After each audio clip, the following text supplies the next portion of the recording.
Salam, hormatly vatandaşlar. Bugünkü söhbetdeşligimiz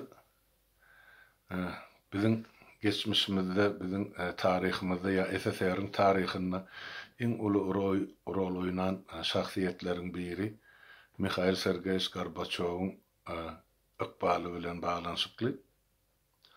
Şugun Mikhail Gorbaçov'un 90 yaş yübileyi. Bütün dünyada kim onu hormat bilen ol senan bellek geçe, kim onu gargyş bilen yüzleniyor. Bu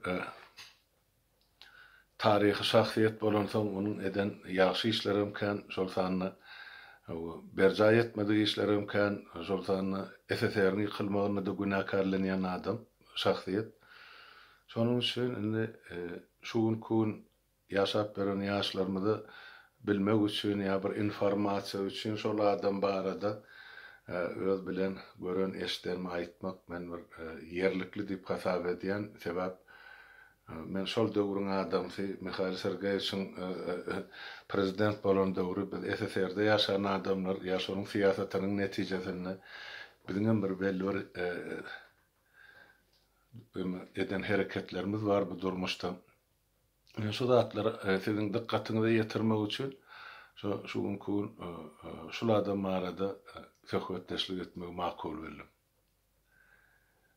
Vatandaşlar bilşiňiz ýaly SSR zamanynda ol diňe bizde ýanky diňe respublikalarda kommunistik partiýanyň birinji, ikinji, üçünji sekretarlary barda. Indi birinji ýolbaşy, ikinji ýa üçünji ýolbaşy sada dil bilen aýtsak. Moskwada SSR'ın paýtagtyna meselem generalny sekretar ýa baş sekretar bardy. Bütün ähli 10 respublikan ýolbaşçy hökmünde. Onuň diýmek kaptalyna politbüro diýerler, siýasy büro. Şol bütün SSR'ı dolanýan bir gurama şoňa siýasy büro diýerdiler. Ine şoňa ählisiniň ýolbaşçysy 85-nji ýylda Mikhail Sergeyevich Gorbaçov saýlandy. Onuň gelmeginiň öňü syrasyna bizde bir topar üýtgeşiklikler bolup geçdi. Eger baştan alyp gaýtsak,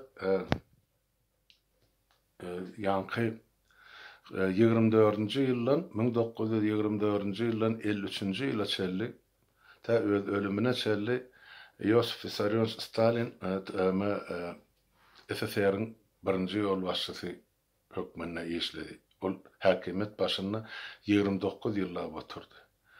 Ondan soňra onuň ornuna ýanky Nikita Sergeyevich Khrushchev geldi. Ol 64-nji ýyla çelli oturdy. Soňra onu aýryp onuň ornuna ýanky Leonid Ilyich Brezhnev geldi. Olam 18 ýyl oturdy şol häkimet başynda. Ta öz ajalyna çelli ölýänçe 82-nji ýylda ýogurly onuň ornuna soňra Andropov geldi. Andropov'un bir ýyl ýarym ýolbaşçy bolup, onuň ornuna Konstantin Chernenko geldi. Olam bir ýyl bolup bolmaka ýogurly, ine şondan soňra şo politbüroň içinde, ýanky şol döwleti dolandyrýan toparyň içinde iň ýaşy şol döwür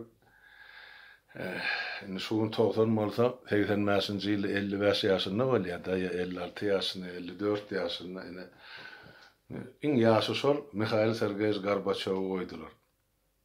Ondan galany şol döwür 75-80 aralygyndaky ýaşlar.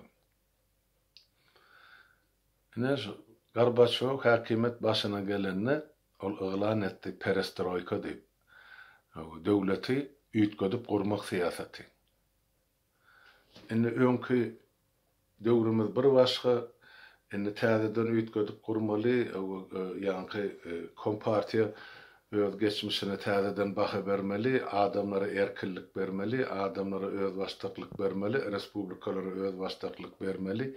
Köp zatda adam öz inisiativasy bilen hereket etmeli diýilen dogry we gowy lozunglary ýanky islegleri öňe sürdi. Şonuň üçin şoňa perestroika diýip ad berildi. 1985-nji ýylda başlanan proses muňa da köp adamlar SSR'de ynandylar, täze ýolbaşçy Ödüm yaz şol döwrüň hasabı bilen teretsek öňkü oturan garrylaryň ogly ýaly adam da 55-54 ýaşynda geldi. Aýdýan zatlary yer ber sözü dogry. Emma şol gurrunlaryň ýygyny netijeli iş bolmansaň soňra SSR dargady da ol başa gurrun ýöne şonuň häkimet başyna gelmeginiň sebäbi şol boldy. Onuň 89-njy ýylda SSR'ň täze sastavı sayılarını yankı bir yukarı seviyede, SSR'nin yukarı seviyede parlamenti Moskva'daki umum parlamentin təzə sayılağı geçti. Onu türlü pikirli adamlar geldi. Sol Gorbaçov'un yankı siyaseti neticesinde. Ondan sonra tayda hem adamların öz baştaklığı başlandı, öz pikirliliği, demokratiya, hem bir wagtyň özünde de beýleki respublikalar, şol sany esasanen Pribaltika respublikalary SSR'ň hatarynyň çykmak barada teklipleri, lozunglary öňe sürüp başladylar. Ondan şol SSR'ň parlamentiniň içi şeýle boldy, bulaşdy zat etdi. 91-nji ýylda ahyr soňunda SSR ýykyldy. 92-nji ýylda ýam hiç kim ýok SSR'ň hatarynyň. Ýöne şo 90-njy ýylda prezident saýlananda ilkinji SSR'ň prezidenti Mikhail Gorbaçov boldy. Ol hem iň soňky prezident SSR döwründe. Başga prezident bolmady SSR zamanında. Ýöne şol döwürde SSR'ň geňişliginde, ondan sonra respublikanyň içinde ilkinji prezident respublikanyň arasynda Türkmenistan saýlady özüne prezidenti, olam Sapar Murat Niýazow boldy. Bu başga mesele. Biz ýene de şol Mikhail Gorbaçowyň siýasatyna dolanyp gelsek, onuň alyp baran işleri şol 85-nji ýyldan başlap köp adamlarda şu adalatlyga bolan duýguny oýurdy.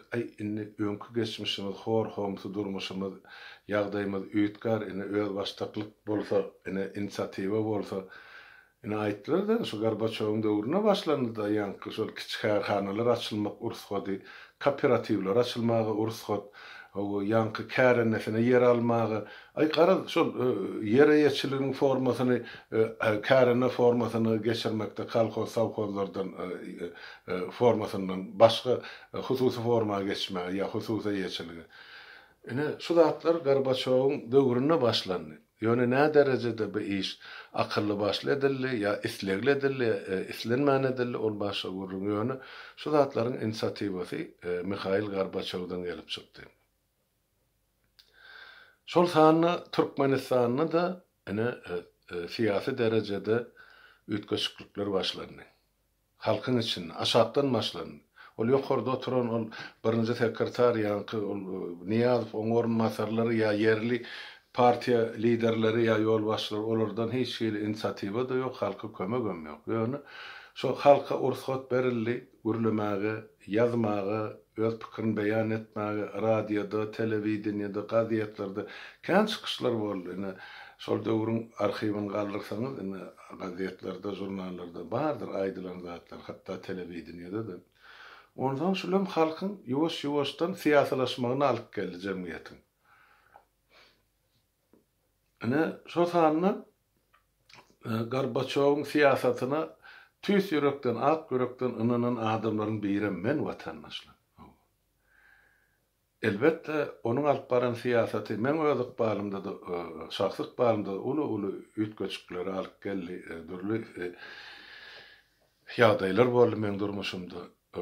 Ýaşasam boldy, ýamanam boldy, ýöne şoňa men ak ýürekden eden ynanjymyň şol siýasatyň başa barjagyny men ak ýürekden ynanamsaň şol zatlary bir topar ýerde meni büdüretdim ilki başta. Büdüren ýeriň başy ýalňyşmasam 86-njy ýylda bolsa gerek. Men şol döwür harbydym. Harby gullukda wзвод komandiri aviasiýony polkda batalýonyny şol samolyotlaryň uçuşyny üpçün edýän ýerdäki gullugyň komandiri wзвода awtomobilini rotada. Meselem şol samolyotlara görýäňim ýalňy suýmaly, nebit guýmaly, soňra tok bermeli, ýene bir tehnika bar, onu gelip bemi ýanky kislorod berýär, ýene biri gelip onuň tormagyny zadyny, soňra ýaglaýjy enjamlar goýýar. bir samalyoda 28 sany adam golluk edýärdi, hyzmat edýär. Şonu uçurmak üçin. Teknikden başla lötçük bir ýene-de 27 adam şoňa hyzmat etmeli bir samalyoda asmana götürmek üçin. Menem şol hyzmat edýän rotan bir wzwodynyň komandiri. Şo 86-njy ýyly başynda bolsa gerek bizim rotamyzda men wzwodymda däller, beýleki wzwodda familiýasy ýadymda şuny şel ady ýadyma şuna Ahunov diýip Özbegistanyň gulluk edip beren bir ýyl, ýa bir ýylym bolmanda şol çagan gulluk edip berenni eskerin şol kislorod maşyn sürýärdi. Şol gelýär kislorod maşyn bilen samalyoda şol kislorod goýup berýär, sebäp soň lötçük uçanyň kisloroddan dem almaly. Ol 10.000 metrde, 12.000 metrde kislorod ýokdy howada. Ene şol kislorod maşyn sürýän ýigit şol gün maşyny näsar komandira dalagy dediýär, men gidip biljekkäl maşyn näsar diýip. Olam uçuş gidip dur polk uçmaly. Ya polkun plany uçuşyny ýatyrmaly samalyotdan uçuşyny ýa-da şol samalyotlaryň uçmagy üçin hökmani ýa-da kislorod bilen samalyotlar öpçün etmeli. Ve начальник автослужба diýerdiler-de, ýa-ni avtomobil gollugynyň başlygy Milleti Azerbaycan familiýasy Deluzumda men gerek bolany soň çykaryp aýdyp beren. Şol sarlarda buyruk berýär. Hökman git ana akidiň maşyny. Onu öz hody bilen näli, ýa-ni trosa dakyp aerodrom alyp gidýärler şol maşyny. Barwan samalyodyň ýanyna şol kislorod goýanyny, ýa-ni şol kislorod ýemeler maşyna ýemeler ýarly, partlaýar. Ine şo taýda şo esker wepat bolýar. Ýaşagyň 19 ýaşynda. Amany hem bassyr ýüzsür edip aýtmajak bolup, özi ýogurly ýa ene gulluk borjyny ýerine ýetirip wepat boldy diýen bahana bilen myň jesedini Özbegistana uğratdylar. Menem bu zatlardan beýhabar soň rota gelsem, ene sallatlaryň ýüzi eme salyp men komandirovkadadym, geldim bol näme bol, ay ene şu goňşubuz wagtda ýanky. Ahunov neresi şular ýaly ýagdaý boldy. Wepat boldy jesedini watanyna uğratdyk. Nähil ýagdaýda boldy şu. Ondan şol начальник автослужба bardym. Men näçin bizim beýdip bu ýerde çykyryp bilýäňiz. Aerodromy, näsa maşyn bilen. Özüň minip gidemelekkäňde onda şol roly diýip aýtdym da sallada oturdum. Ay olam gümpüsam pa urdy, zatdyk bilen ak men gözüme görsem men gaharly. Ondan men şu barada raport ýazdım. Türkistan harby okuryny, biz Türkistan harby okuryny degisler Taşkentde. O tak geldim, o taýdan habar gelmedi. Bir ay garaşdym, garaşmaly ýal bolmady. Soň öz hasabymy zähmet urusgadan alyp şu eme bilen arza bilen Moskwa gitdim. Moskwada bütün Soýuz harby guru emelen harby prokuraturan generalyny prokuror şu taýda oturýar. Şon kabulhanasyna bar arz etdim. Ene bizde şolar ýaly ýagdaý boldy. Bir esker komandirler günäsi boýunça wepat boldy, ýöne onuň üstün basyp komandirler hakykata aýtman, ne çağanyny ýogyny ýanylar diýip ene arz ýazdym. Şunun ýerine seretmeňi sizden haýyş edýän. Bir generalyny prokuraturada harby prokuratura meni Taşkentde urady. Harby okrugdanım, ýani harby çasymyda jaň edip aýdýaly sen. Ene şolar ýaly bir praporşyk ene barp Moskwada arz edipdir. Şunu çykarym gullukdan ýa boşadyň bir zatlar bahana tapyň diýip. Ene şondan soňra başlandy men durmuşymda kynçylyklar. Ene maňa ýagly känç yglan etmekleri, ýani 5 minut ýygnaga giýişgelliň ýa osallaryň eşigi beýle, ýa naharyny iýmedi wagtyna beýle. Edilýöne üstüme gar ýagan ýalyp şol ýagly känçlerden dolurýarlar da gullukdan aýyrmak üçin. Ene garas edip 87-nji ýyla çelli, meni komandir wezwat wezipenden aýryp stalovoy müdir wezipa goýdylar. Aýlyk tapawdyndan 30-40 manat rubl tapawdy bar. Ondan men harby wezwadyň komandiri, men stalovoyda müdir ene şolar ýaly pese düşmekde.